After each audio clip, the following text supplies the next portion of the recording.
some of it is what do you know about the actual individual user, but some of it is what is that user trying to do, what's the environment that they're in, and what is it they're trying to get out of that experience. And so how do you connect in a way where, whether it's because you know something specifically about that user or because you know that this person is interested in entertainment, and therefore what's the right message and what's the right format. Well, and I think it's also being careful about what data you look at and what you optimize against. Because if you are trying to both sell a pair of shoes but also create a lasting relationship with the consumer, it may not be the right thing to only optimize for purely the click. If you're doing something that's detrimental to your brand. So I think going back to Nate Silver, the signal and the noise, it's like being able to look at, okay, what part of this data is the most relevant, and is there a nuance here that we need to consider, that we can't only isolate one data point, we need to think about it more broadly. The other thing, the woman that runs social media for Xbox on my team, she has a great expression which I love, which is that social media is like the canary in the coal mine. I think the other exciting part, I know this is a digital conference, but television buying is going to become much more sophisticated. That's one thing, just having been in media. I came in from the digital side and then ended up taking over all of our traditional media as well. And I was just floored at the lack of sophistication in TV buying. And so, it's exciting to see, companies like Specific Media and other companies that are starting to really evolve television buying to hopefully bring everything we've been doing in digital for quite some time into the television space. First, on our website, on our social channels, email out to our user base, our Xbox Live user base, and then we only added paid media a few days later. So on Sunday, we premiered on Sunday Night Football, and then on YouTube Takeover. So there's a lot even in that set of statements that has evolved, at least with some of the brands I've worked with. We launched first in digital, we launched first in earned media, and then we launched essentially simultaneously in digital and on television. I think the other thing I would say, is thinking, as you apply data, I think Netflix was brilliant in this scenario because Netflix is obviously in a very competitive space. For them, original content is a huge differentiator. And so they needed to come up with something that would help build their brand in a totally different way and create that emotional connection. And I think that's where the power lies, which is not only obviously creating content that people care about, but actually, creating that longer-term relationship. People, I think very differently of Netflix now. Largely, this helps start that. And I know, at least for Xbox, we are a content platform, and so every day, day in and day out, we have a relationship with you through your Xbox, and we want to, give you content that you find relevant. I know my kids play a lot of Minecraft. And so I see a lot of Minecraft content come across, and I end up I spend a lot of money on Minecraft texture packs because my kids find it, and thankfully they at least ask me. But that's that's the example of that relationship. That's content that's relevant to our family, and so I think particularly for a media company like a Netflix. Or an Xbox, it's part of your relationship with that consumer, and consumers are sophisticated. I think there's physical products like this band or Nike Fuel band. In the advertising space, it's obviously a little bit of a different experience that you're building, but I think some of the same principles apply, right? You want there to be a value exchange between whoever's going to wear this thing that you've created or who's interacting with your advertising. And that means it needs to be simple. It needs to be easy to use. It can't be overcomplicated. You can't make it too hard for the user. They can't have to take 10 steps to get this amazingly personalized digital experience, right? You need to simplify and kind of curate yourself. We've developed an interactive demo to help demonstrate Xbox One. It's on our website, and we went through a lot of thought and thinking through what's the right level of customization. Do we have someone tell us, like, hey, I'm into sports, and then we present them a demo, or do we just make some assumptions and then let them play with it? And so I think it's just thinking through what are you trying to achieve, what is like a simple, clean way to do that, and ideally in a way that actually connects with that user because it's relevant.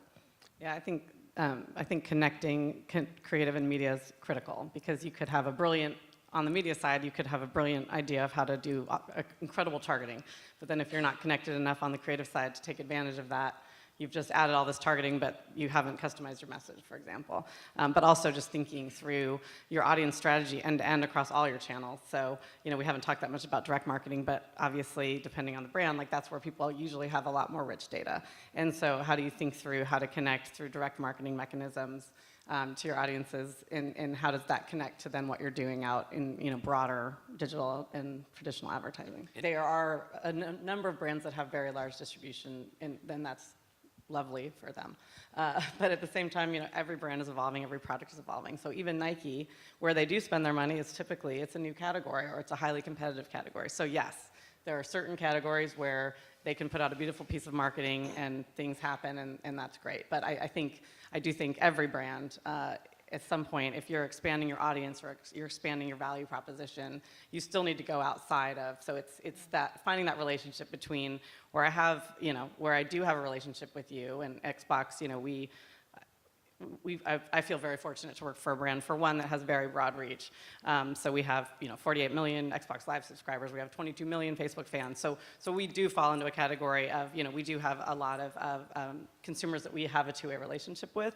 That said, we are evolving our brand. We're expanding broadly beyond gaming and entertainment. We want to bring new people into our ecosystem. We're in a super competitive category.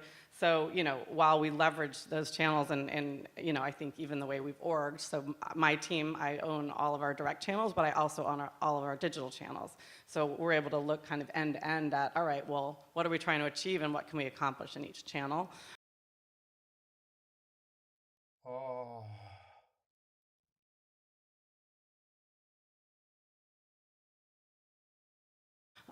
And so I think, over time, it's a matter of trying to, it's like thinking through that funnel and thinking through where I do have a two-way relationship, what's the right way to communicate with you, but where you're in a place of, you're not aware yet, how do I move you down, and how do these things all work together?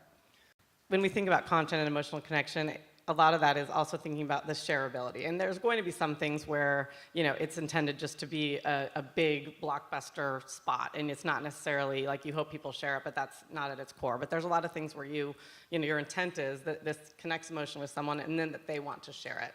And it's, I think, really thinking through, like, well, what are the things that need to happen for that? First of all, you have to have an asset that has, a unique kind of level of shareability because of the way it connects or because of the way it surprised somebody. There's something about it that broke through and made them, want to actually do something. But also, everyone's personal social identity, anything you share is part of who you are, and it's part of, the brand you're building for yourself. And so, just thinking through what are the steps that would need to happen. And then even at the tactical level, a couple weeks ago, Toys R Us named Xbox One as one of their top 10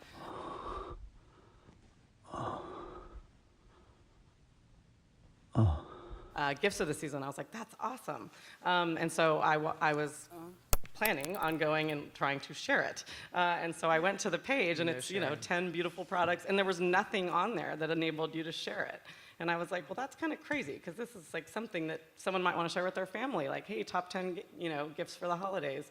And so it's like the simple things of like, okay, well, if you're going to go and create something like that, you should make it really easy for someone to take an action on it. Contextual search units. So basically, it was an ad unit that would pull in contextual information based on the content you were viewing or what you might have just searched on. So it's kind of brilliant in a way. But just trying to think through what's this person's state of mind. But it involved a lot of technology in terms of saying, oh, well, I'm on, the Huffington Post, and I'm reading an article about this topic, so therefore this might be something I want to search on. But we ended up pulling in some fascinating terms.